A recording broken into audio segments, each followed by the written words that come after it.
I've got the pleasure, the honor to introduce three amazing speakers today. All three of whom I know pretty well, but I'm confident that I'll be able to learn some more about their lives experiences, and that's really the beauty of Madeira Stories Live. So I'm really excited to welcome our first speaker, Terri Telesz. And Terri is the founder and therapist at Find Your Way. And the title for her story is When Bravery is Called For. So here you go, Terri.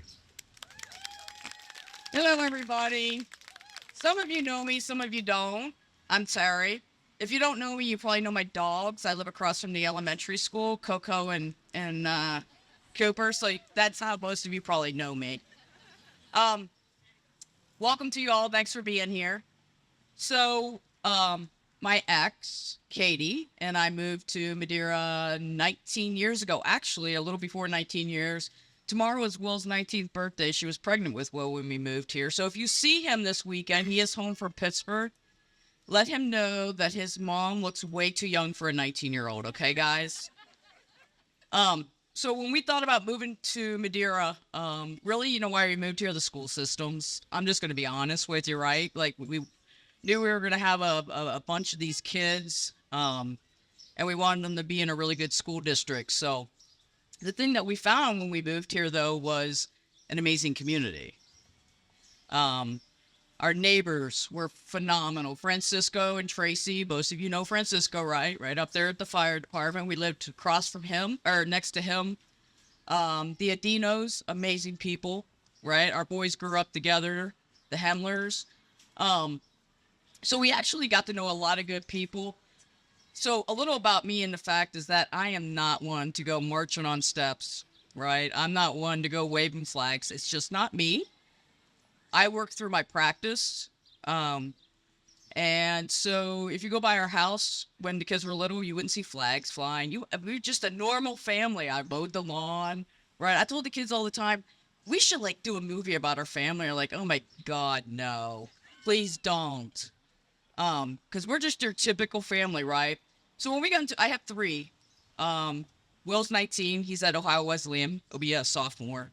I have a junior, Alex. Most of you know him by Dax.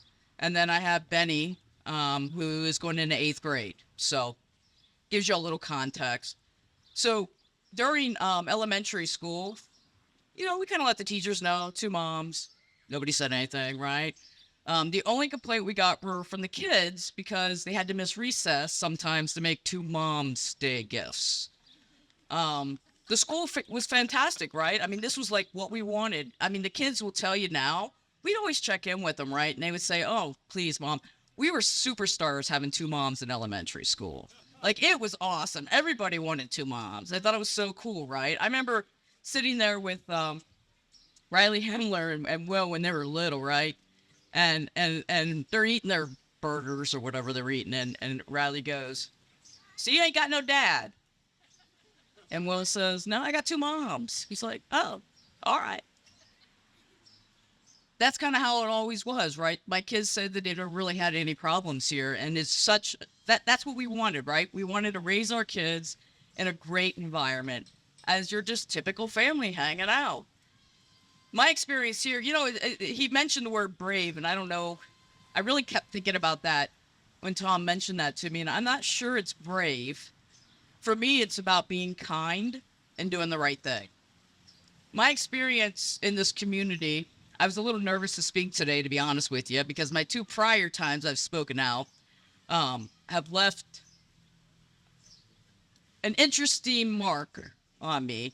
First, I spoke out at a council meeting, and somebody was yelling slurs, and you can watch it on TV or whatever, but that's not the point. The point is, I left that going, this has never happened to me, right? Like, I'm 50. I'd never, honestly, have been attacked like that in my life. So I went to work, and I was just shocked by this, right? Like, just shocked. Trying to, like, talk, we're all social workers, so we were all talking about it at Children's, and here's the thing, you know what I got out of it? By the time I got home that morning, I worked the overnights. People left notes on my door. I had cookies. By the way, I like sugar cookies, if you guys, not so much the chocolate chips.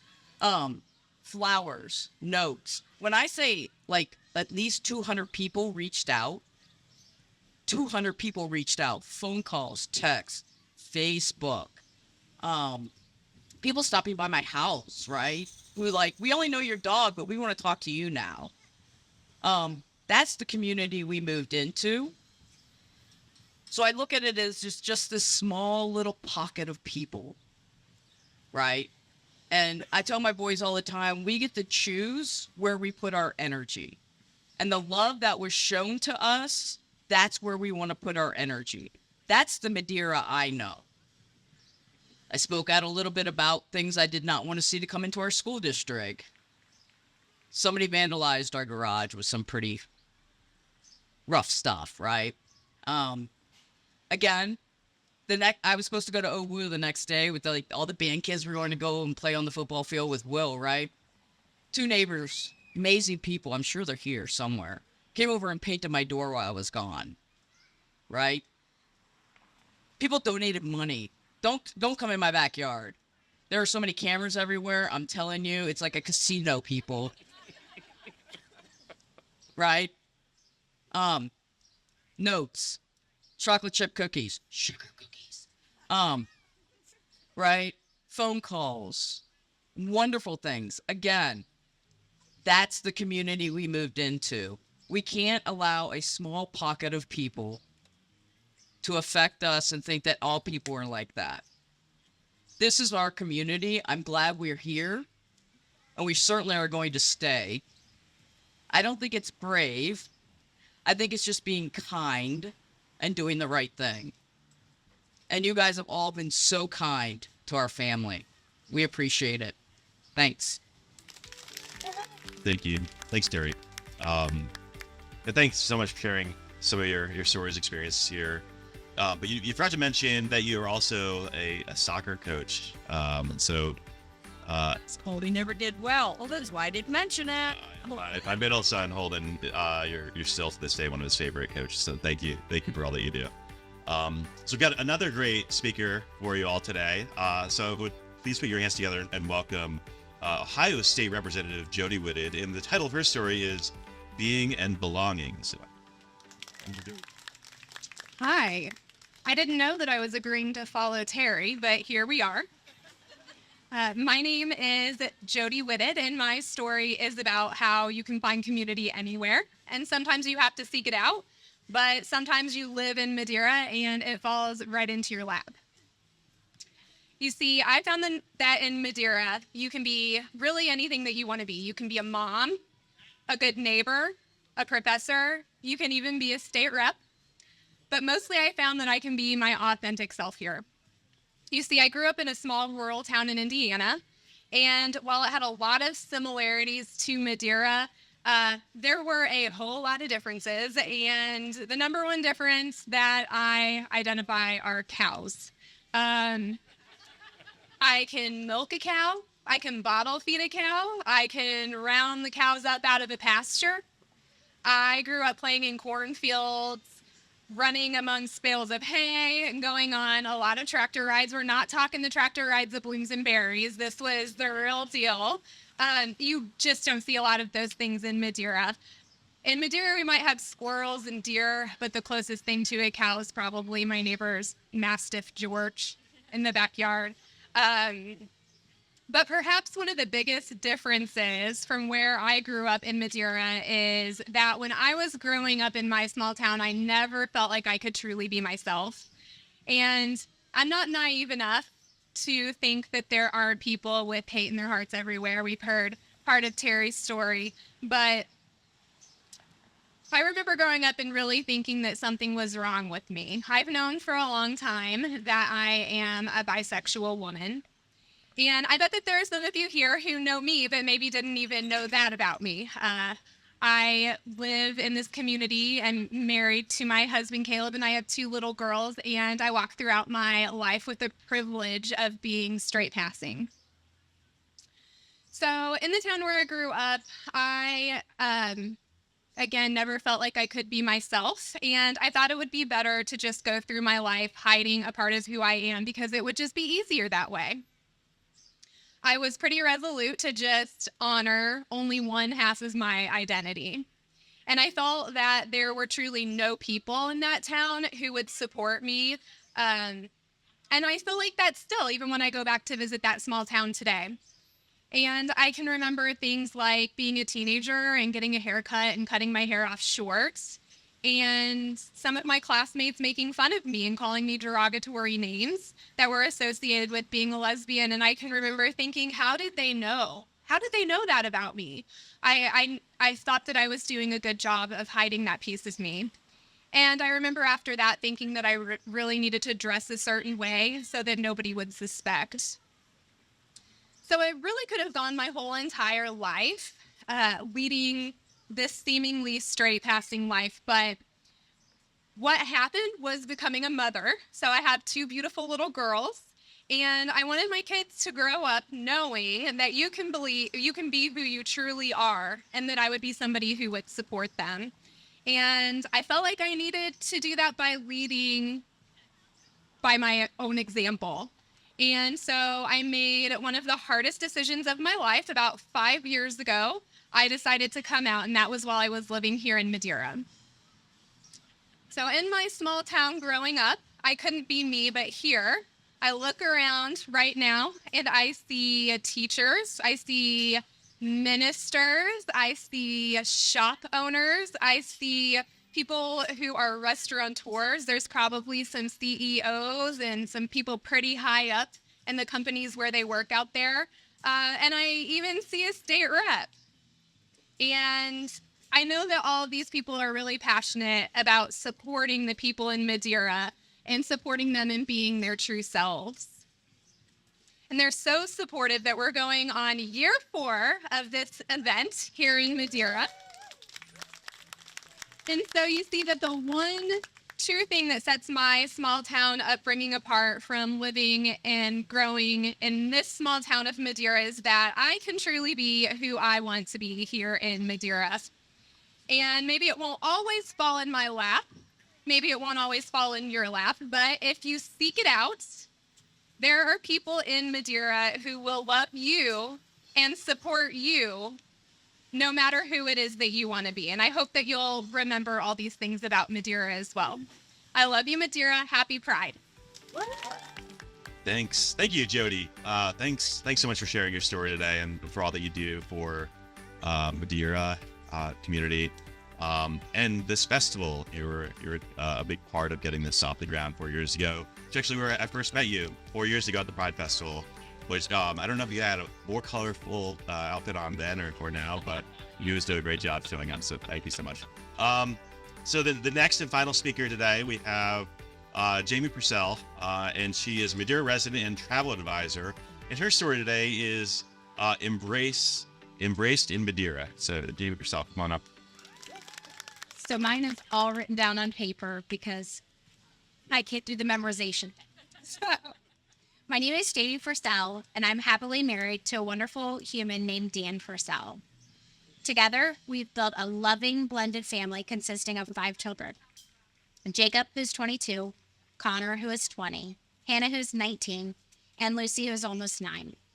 Our family has a special place in our hearts for our guardian angel, my son, who passed away from sudden infant death syndrome in 2003. We cherish our time together, and we are very active in the community, always striving to make a positive impact and create lasting memories. As a woman in a loving marriage, I embrace the beauty of my identity every day. My attraction transcends gender, and I cherish the ability to love and appreciate people for who they are at their core. My marriage, built on mutual respect and deep connection, is a testament to the idea that love is boundless and not confined by traditional norms. Together with my partner, we celebrate the diversity of our love and remain committed to supporting each other's true selves.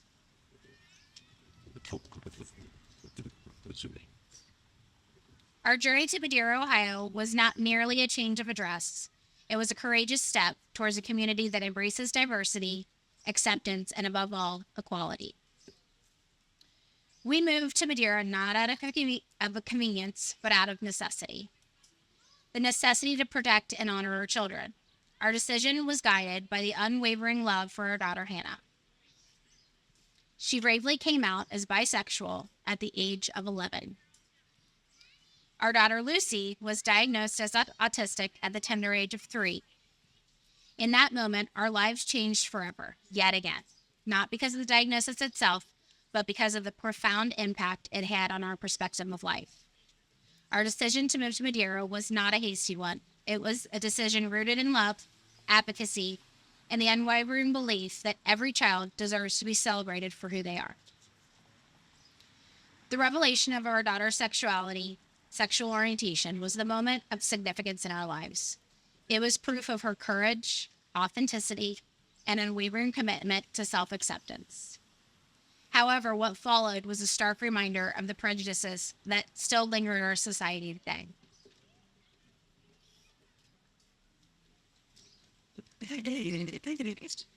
When Hannah came out, some of her friends changed.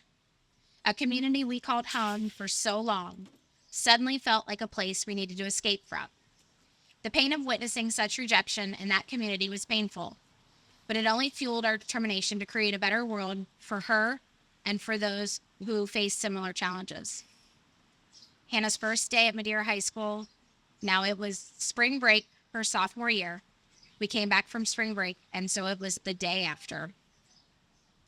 It was a day of anticipation and mixed emotions for both of us. As her mother, I knew it could either be a challenging ordeal or a fantastic new beginning.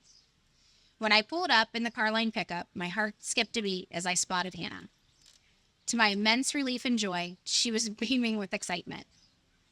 As soon as she got in the car, she eagerly shared that she joined the theater crew for the upcoming production and needed to return to school at 6 p.m. for her first rehearsal. Now, they were already in the middle of this whole production thing, and I think the production was like in 2 weeks. It was clear that her day had been amazing, filled with new experiences and the promises of exciting adventures ahead.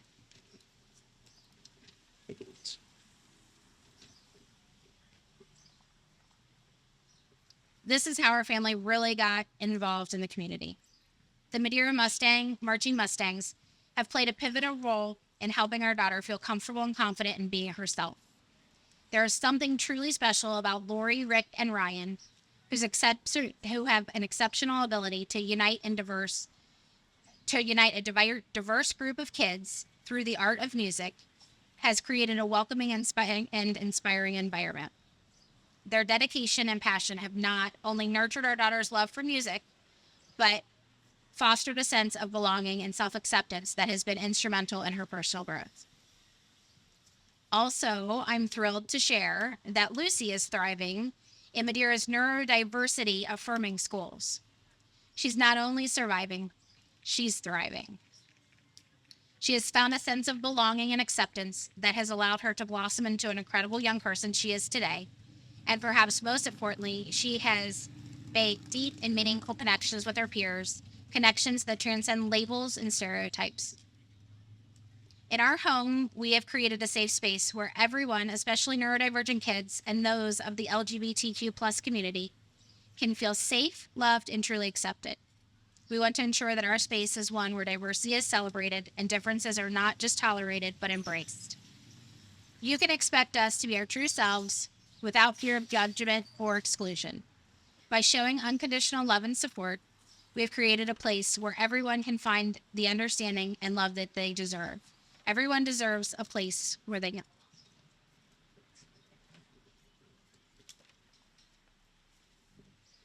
In Madeira, we found more than just a new home. We found a community that understands the true meaning of equality. Here, diversity is not merely tolerated, it's celebrated. Here, love's no boundaries, and acceptance is the cornerstone of our collective identity. Here, it is about creating a safe space, nurturing environment where every individual, regardless of their sexual orientation or abilities, can thrive and flourish without fear of judgment or discrimination. As I look out on all of you today, I am reminded of the power of authentic connections. I'm reminded that in a world that often feels broken and divided, Our greatest strength lies in the bonds we share with one another, the bonds that form out of love, acceptance, and mutual respect. In closing, I want to express my deepest gratitude to my tribe.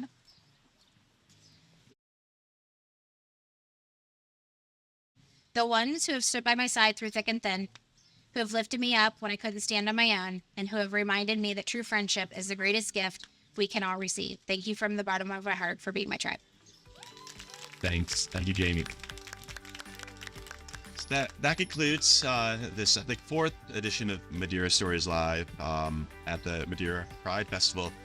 So one more final round of applause for Terri, Jodi, Jamie, please. And then I think Tom, there you are, wanted the few final words. So thanks so much. Wow, that was great. Madeira is a place where diversity is celebrated and you all feel welcome here. I'm so glad to hear the speakers today on this edition of Madeira Stories Live. Madeira Stories Live is happening 4 times this year. This is the second event. The next one is in September, where we're going to celebrate and hear from small business people who have opened their businesses here in Madeira, and we hope you join us for that. Now, if you have one of the passports and you need a sticker to say you came to this event, you can get it over here from Michael and Latov, who have stickers for your passport. And more importantly, if you'd like to know about future Madeira Stories Lives event, go over there and fill out a 3-question survey and give us your email address, and we'll let you know about our next event. So thanks for coming, and thanks again for our wonderful speakers and Logan, our host. Thanks so much. Thanks, Em.